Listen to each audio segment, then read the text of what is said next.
Bergembiralah kepada seluruh rakyat Indonesia, karena sebentar lagi Indonesia akan menjadi negara maju, negara yang kaya, negara yang makmur, negara yang bisa mengalahkan Qatar, negara yang bisa melompati Amerika Serikat, dan negara yang bisa ngelihat Cina kayak kelurahan biasa aja.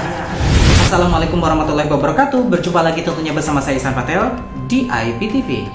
Iran tengah menghadapi lonjakan stok minyak yang tak terserap pasar. Kecemasan adalah bagian dari hidup manusia. Baik, dari minyak goreng sampai tahu tempe, semuanya tak lagi ramah di kantong. Kenapa orang cakep lebih gampang dimaafin? Kenapa orang cakep lebih punya privilege? Belum bisa menikmati air bersih secara maksimal. Prajurit yang lebih menarik dinilai Setiap yang hidup memiliki masalah, dan IPTV membahasnya.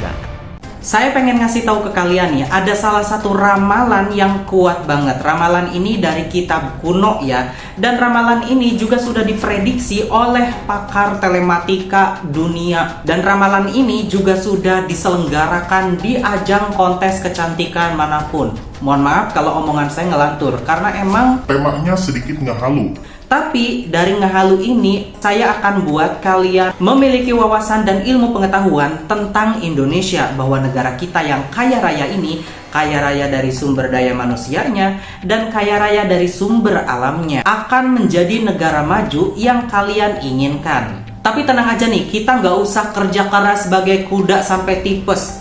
Kita nggak perlu kerja rodi. Kita cuma duduk, tenang, berdoa, dan memikirkan beberapa strategi dan langkah-langkah yang sederhana banget untuk negara kita bisa maju. Tapi tunggu dulu nih, karena syarat dan ketentuannya berlaku banget.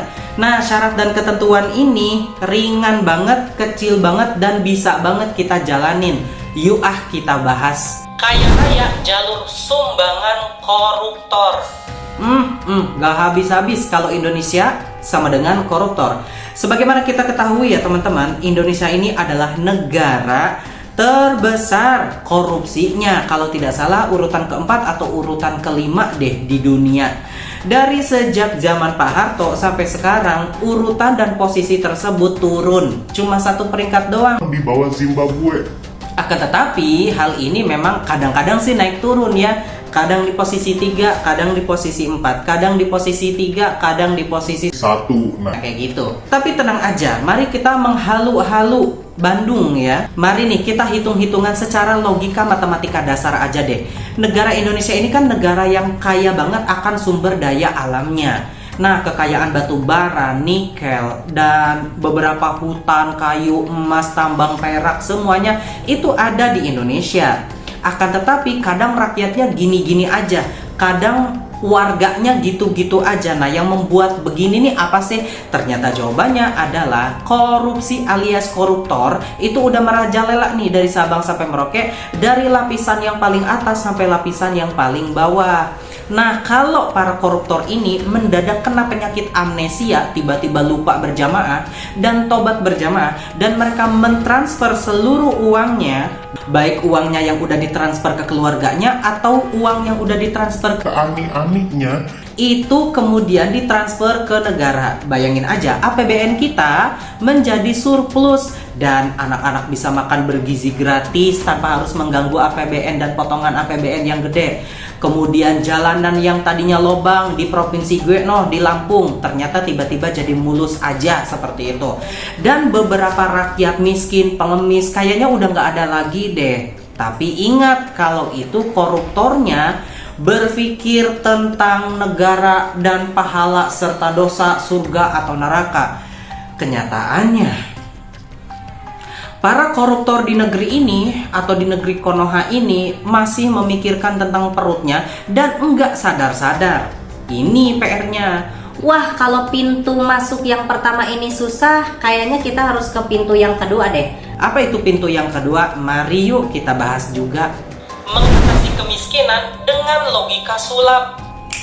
Nah, Deddy Corbuzier itu tuh seorang mentalis ya, seorang pesulap. Romy Rafael, pesulap merah, juga seorang pesulap. Cuma emang warnanya merah. Curiga nih pesulap merah, jangan-jangan bukan PKS atau Demokrat, PDIP nih.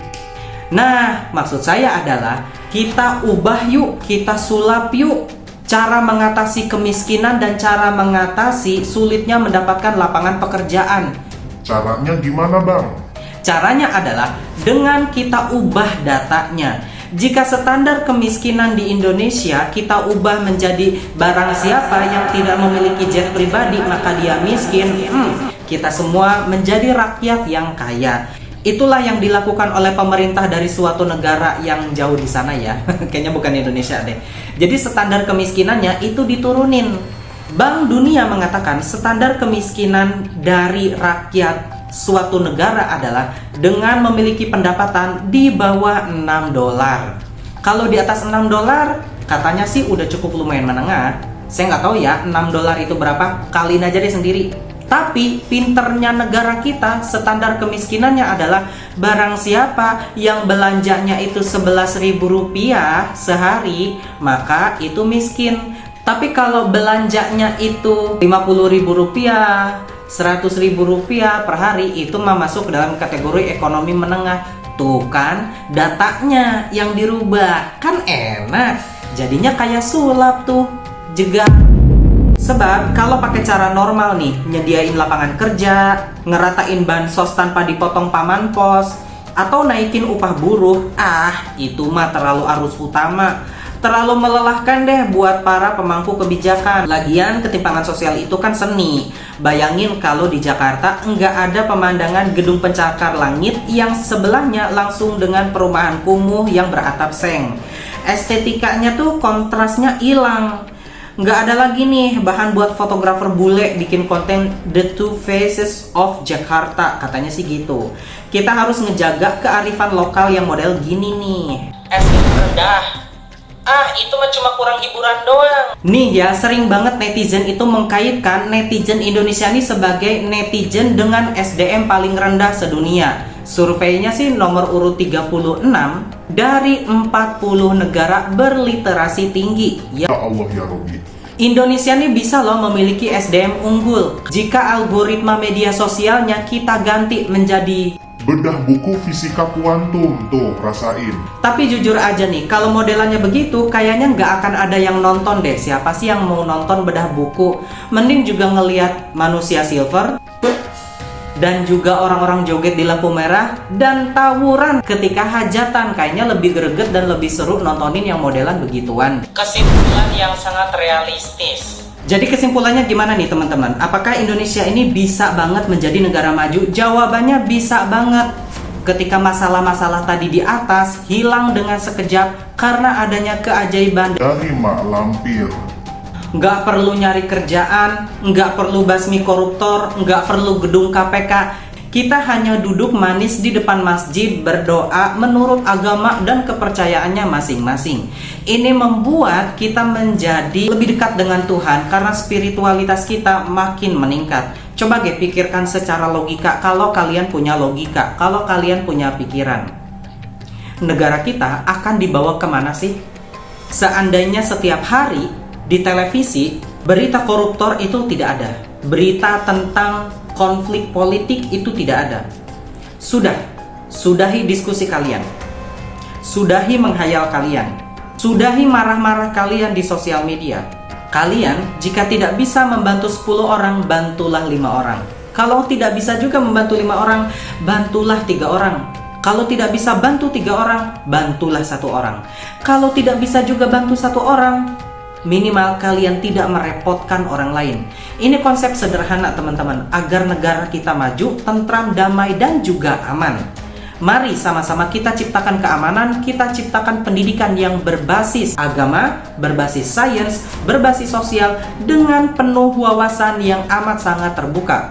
Bang, maksudnya gimana? Sebentar, untuk menciptakan SDM sumber daya manusia yang unggul, masyarakat Indonesia harus memiliki pandangan serta pola pikir yang luas dengan pendidikan yang sangat tinggi.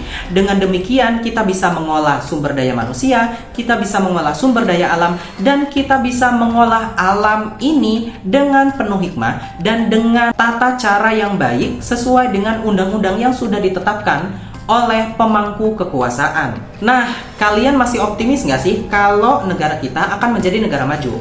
Atau kalian masih pesimis kalau negara kita akan menjadi negara maju? Lagi pula, jadi negara kaya itu berat tau. Nanti kalau kita kaya, kita nggak bisa lagi dapat hiburan gratis dari kelakuan-kelakuan ajaib para pejabat kita. Kita nggak bisa lagi nih dengerin alasan-alasan klasik pas bansos hilang di jalan. Hidup bakal jadi membosankan kalau semuanya berjalan dengan benar dan juga jujur.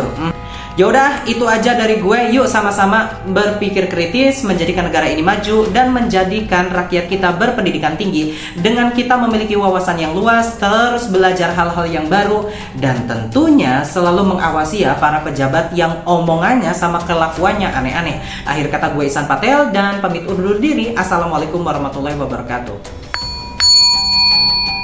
Tukang bakso kayaknya.